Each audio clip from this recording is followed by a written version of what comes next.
Chaque 23 août, le monde s'arrête un instant pour se souvenir d'un événement marquant.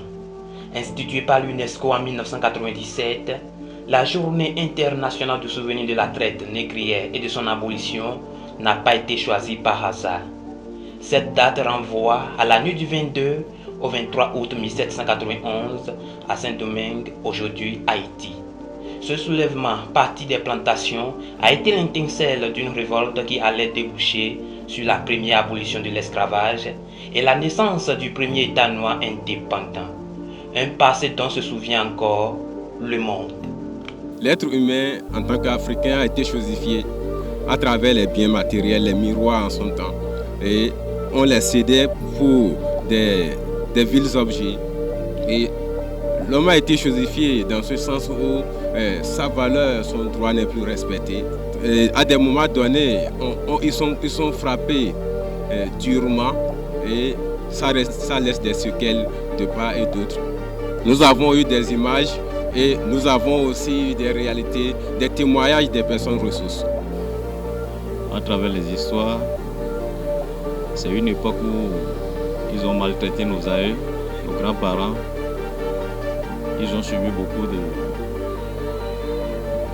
mauvaises choses. Je vois que ce temps-là, ce n'est pas facile pour les Africains. Pour nous, là, ce n'est pas facile pour eux.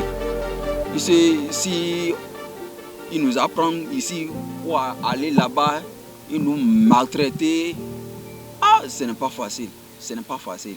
C'était tellement difficile pour nous là, pour que les blancs ne voient pas, pour nous là, les blancs là ne voient pas. Grâce à ce soulèvement, des Africains ont pu avoir la liberté et l'indépendance. D'où l'importance de l'instauration de cette journée qui honore la bravoure d'un peuple. C'est une bonne idée. Cette journée vient dans une logique donnée où chacun devrait pouvoir rebondir sur le passé pour construire un meilleur avenir. C'est dans ce sens-là que les ODD s'inscrivent pour que les générations puissent s'inspirer quand même des faits passés pour ne plus commettre les mêmes erreurs. Une histoire, c'est quelque chose qui ne doit pas se disparaître. On doit les informer de ce que nos aïeux ont vécu et pour savoir comment les Blancs nous ont massacrés.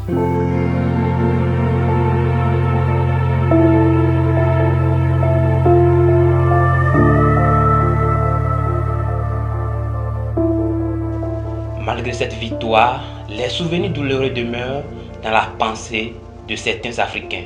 La traite négrière a ses dérivés aujourd'hui parce que nous avons eu l'abolition certes, mais aujourd'hui quand on prend la transhumance peut-être de nos jeunes frères qui sont en quête d'emploi et que aujourd'hui vu sa rareté, ils préfèrent prendre par le désert, aller en Algérie, aller en Espagne et consorts.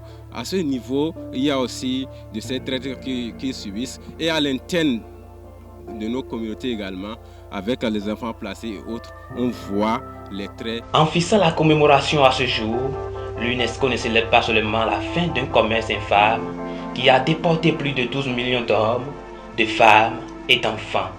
Elle rend hommage à la résistance, à la dignité et au courage de ceux qui ont refusé les conditions et changé le cours de l'histoire.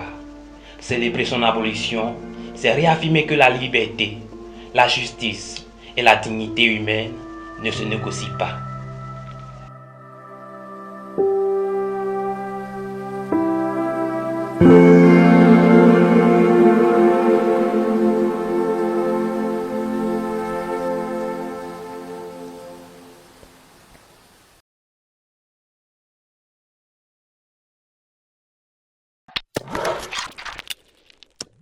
Abonnez-vous à la chaîne du Coin TV et cliquez sur la cloche de notification pour ne rater aucune vidéo.